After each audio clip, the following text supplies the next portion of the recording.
Hello friends, welcome to another new session of Smita classes. आज हम class 5 की जो हिंदी पाठ्य पुस्तक है ज्ञान सरोवर, उसके चतुर्थ पाठ को पढ़ेंगे। उस पाठ का नाम है गुणों का मूल्य। तो जैसा हम करते हैं, पहले हम पाठ पढ़ना शुरू करेंगे, फिर उसे मैं समझाती जाऊंगी।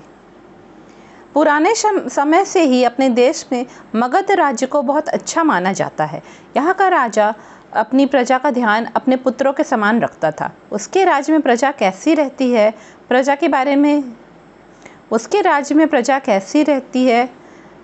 बारे में क्या सोचती है तथा कोई दुखी तो नहीं है, यह जानने के लिए राजा अपना भेष बदलकर राज्य में घूमता था। देखिए, पहले के समय में हमारे देश में राजा महाराजा होते थे और उनके अपने साम्राज्य, राज्य, प्रदेश सब हुआ करते थे। उसी में एक ऐसा राज्य, मतलब एक साम्राज्य था मगध एक जगह था, तो वहाँ पे मगध का अपना राज्य था। और वहाँ मगध राज्य बहुत ही हिस्ट्री में हम लोग पढ़ेंगे कि वो बहुत ही फला फूला था, बहुत ही ग्रो किया था और बहुत ही अच्छा राज्य था। तो पुराने समय से ही हमारे देश में मगध राज्य को बहुत अच्छा माना जाता था कि वहाँ सब लॉ एंड ऑर्डर अच्छा चलता है और उसके व्यापार में भी आगे है, सब चीज़ों में आगे है।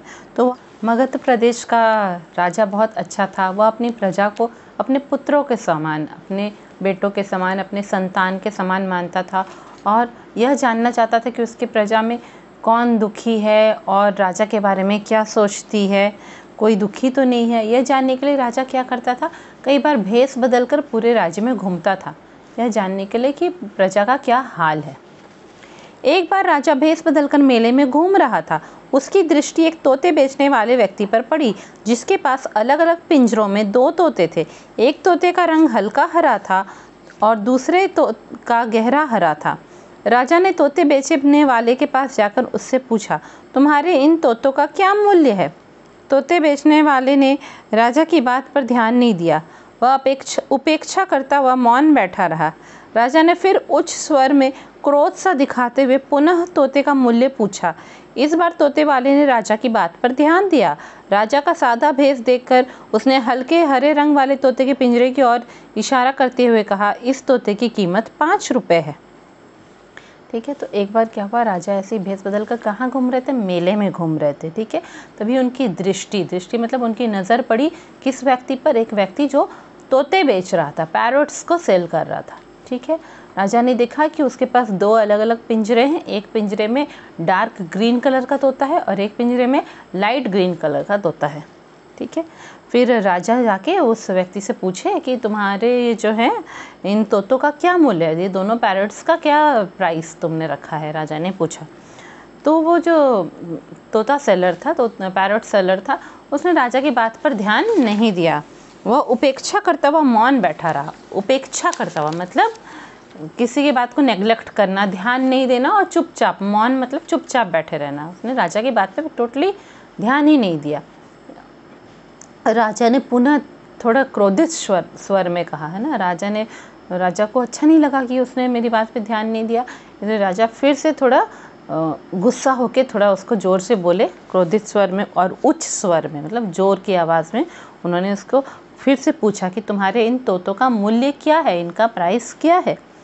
इस बार तोते वाले ने राजा की बात पर ध्यान दिया। हाँ, इस बार तोते वाले को राजा की बात सुनाई दी और उसने ध्यान दिया।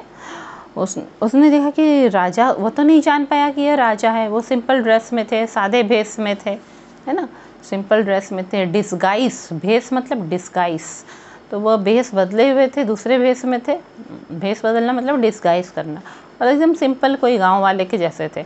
तो उसने राजा के सिंपल ड्रेसिंग को देखकर कहा कि ये जो लाइट ग्रीन कलर का तोता है, उस पिंजरे की ओर इशारा किया। पिंजरा मतलब केज होता है। ठीक है, तो पिंजरे की ओर इशारा किया कि ये जो है ये 5 रुपीज़ का है। उस तोते वाले ने कहा, जो लाइट ग्रीन वाला तोता था उसके बारे में। उस दूसरे तोते का भी मूल्य बताओ, राजा ने कहा।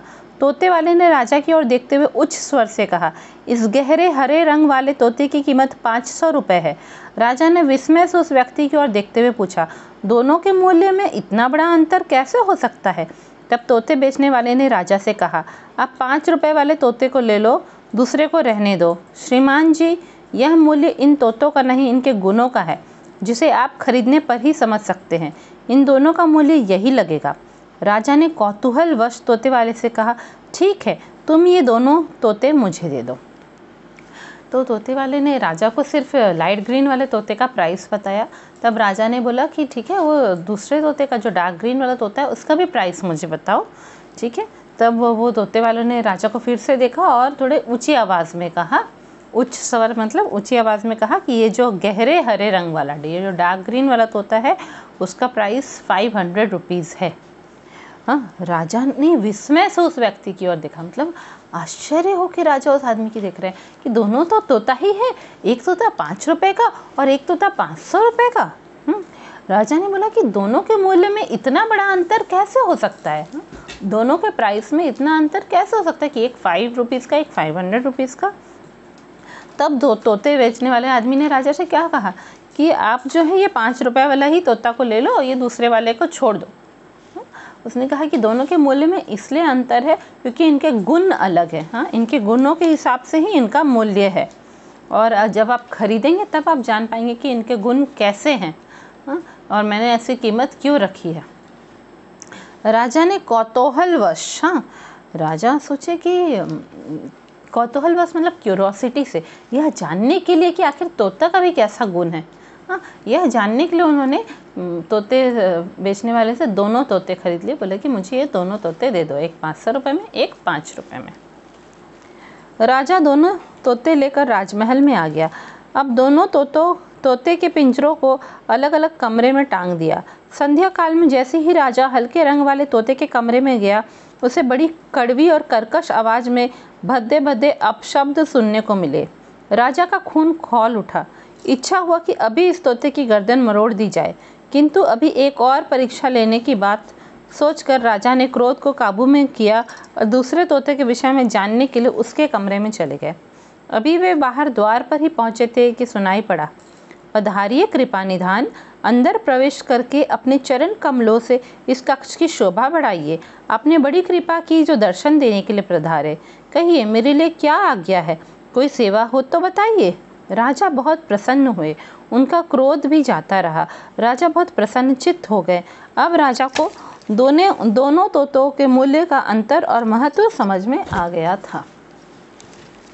क्या हुआ कि राजा दोनों तोते खरीद कर ले गए, और ख़रीद के ले जाने के बाद उन्होंने क्या किया, 2 अलग अलग कक्ष में, मतलब 2 अलग अलग रूम्स में उन पिंजरों को टांग दिया गया, हैंग कर दिया गया। हाँ, पिंजरों को ऊपर किसी हुक के ऊपर में टांग दिया गया।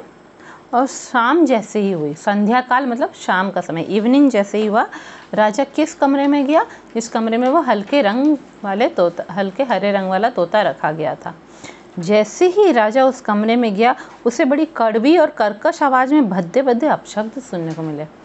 राजा को उस तोते की बड़ी कड़वी आवाज़ सुनाई पड़ी, जो बिल्कुल सुनने में मधुर नहीं थी और कर्कश, जो कानों को चुभ रही थी। हाँ, ऐसी आवाज़ थी, कड़वी और कर्कश आवाज़ थी।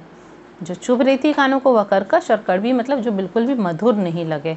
ठीक है, और कैसे भद्दे भद्दे अपशब्द, मतलब वो तोता बड़ी बुरी बुरी बातें कर रहा था, गालियाँ दे रहा था। अपशब्द मतलब बहुत बुरी बातें, तो भद्दे भद्दे और बहुत ही बुरी बातें, गालियाँ सुनने को राजा को मिली।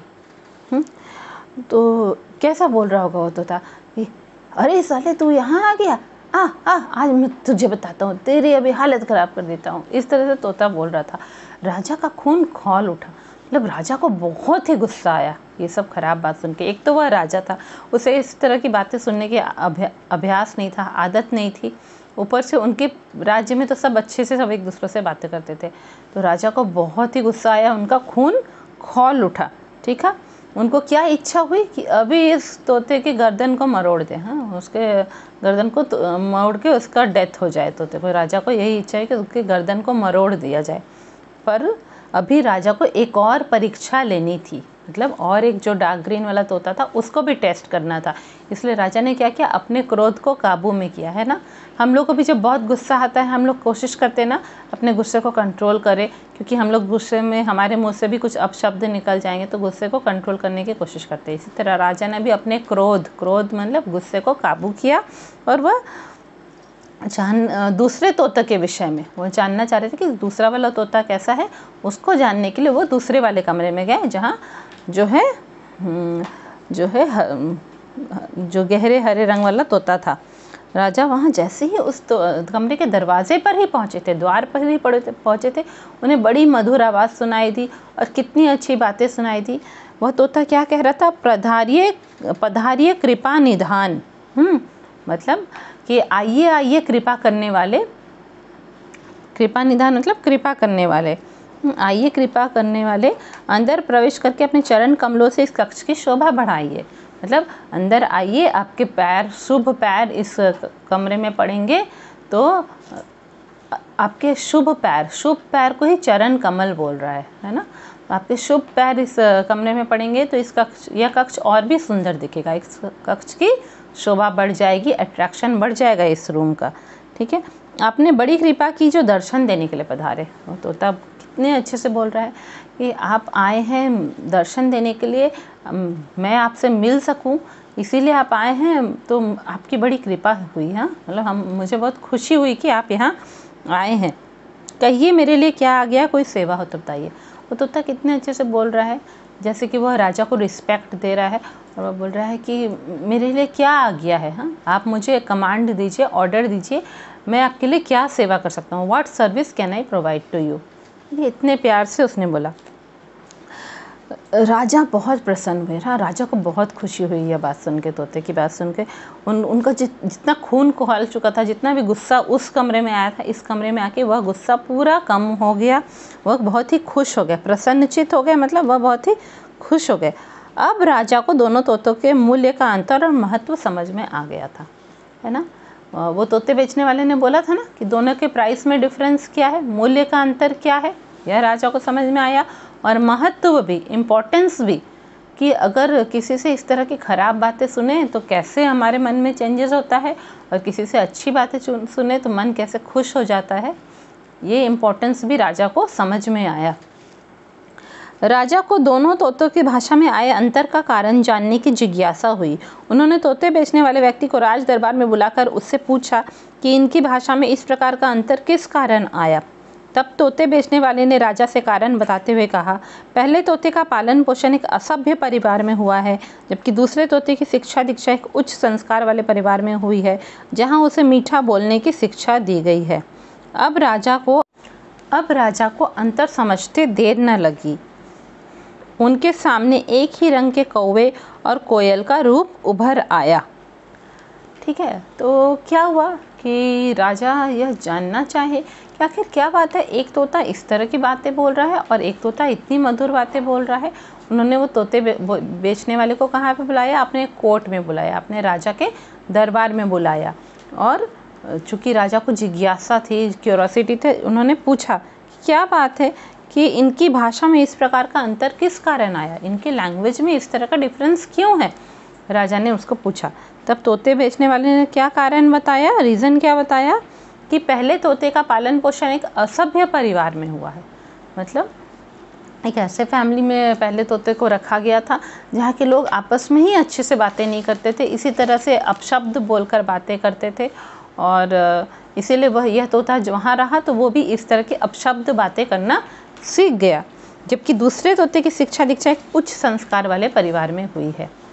जबकि दूसरा तोता को उस परिवार में रखा गया था जहाँ उच्च संस्कार थे। उच्च संस्कार मतलब आपस में लोग बहुत अच्छे से बातें करते थे, एक दूसरे को आदर मान सम्मान देते थे, प्यार से बातें करते थे। तो चूँकि वहाँ पे वह दूसरा तोता वहाँ रहा तो वहाँ से अच्छी बातें करना वह सीख गया। ठीक है, और वो मीठा बोलने की उसको शिक्षा मिली, मतलब वो खुद ही सीख गया कि मीठी बातें बोलनी चाहिए। तो इसीलिए राजा को अंतर समझ आ गया। उनके सामने एक ही रंग के कौवे और कोयल का रूप उभर आया। कौवे की कड़वी बोली काँव काँव और कोयल का पंचम स्वर अर्थात मिश्री में घुली मधुर सी कुहू कुहू राजा के कानों में गूंजने लगी। कौवा कहीं बोलता है तो उसकी कड़वी आवाज़ सुनते ही लोग उसे उड़ाने के लिए कंकड़ मारते हैं, जबकि कोयल कुहकती है तो उसकी मधुर आवाज़ कानों में रस घोलती है, जिसे सुनकर दिल खुश हो जाता है। ठीक है, देखिए हम लोग जानते हैं पहले भी कि कौवा और कोयल दोनों ही काले रंग के होते हैं। हाँ, ऐसा नहीं है कि लोगों का, ये कहानी हमें यही शिक्षा देती है कि लोगों के रंग पे नहीं जाना चाहिए, उनके बाहरी स्वरूप पे नहीं जाना चाहिए, उनके भीतरे भीतरी स्वभाव को ध्यान देना चाहिए हम लोग को। भीतरी स्वभाव जैसा होगा वो ही जीवन में असर डालता है। जिस तरह कौवा और कोयल दोनों ही काले रंग के होते हैं, पर कौवा जैसे ही किसी घर के पास बैठता है और काँव काँव करने लगता है बड़ी ही कर्कश आवाज़ में, तो लोग कंकड़ मारकर, छोटे छोटे पत्थर मारकर उसे उड़ा देते हैं। वैसे ही कोयल जब अपनी मधुर आवाज़ में कुहकती है, कुहू कुहू कहने लगती है, तो लोगों को लगता है जैसे कानों में मिश्री घुल रही है ना। मतलब कानों में इतना मधुर लगता है बार बार यह स्वर सुने। यहाँ पे क्या बोला गया है, कोयल का पंचम स्वर अर्थात मिश्री में घुली मधुर सी कुहू कुहू। जो कोयल बहुत ही मधुर आवाज़ में गाती है, कुहू कुहू कहती है, उसी को पंचम स्वर कहा जा रहा है। और वो राजा के कानों में वही कोयल की आवाज़ गूंजने लगी, जो कितना अच्छा मधुर लगता है हम सबको सुनने के लिए। ठीक है, तो कोयल की मधुर आवाज़ सुनकर दिल खुश हो जाता है लोगों का। तो इस पाठ से हमें यही शिक्षा मिलती है कि रंग रूप जैसे भी हो, अंदर का भीतरी स्वभाव अच्छा होना चाहिए और मुंह की बोली बड़ी मीठी होनी चाहिए। जिसके मुंह की बोली मीठी है वह सुनकर दूसरे का भी मन खुश हो जाएगा, उसका मन भी प्रसन्नचित हो जाएगा। और जिसके मुंह की बोली बहुत ही बुरी है वह सुनकर लोग उसे भगा देंगे वहाँ से। ठीक है, इस तरह आप भी अपने मुंह की बोली मीठी करिए, अपने स्वर और अपने स्वभाव में मिश्री सी घोलिए। Thank you.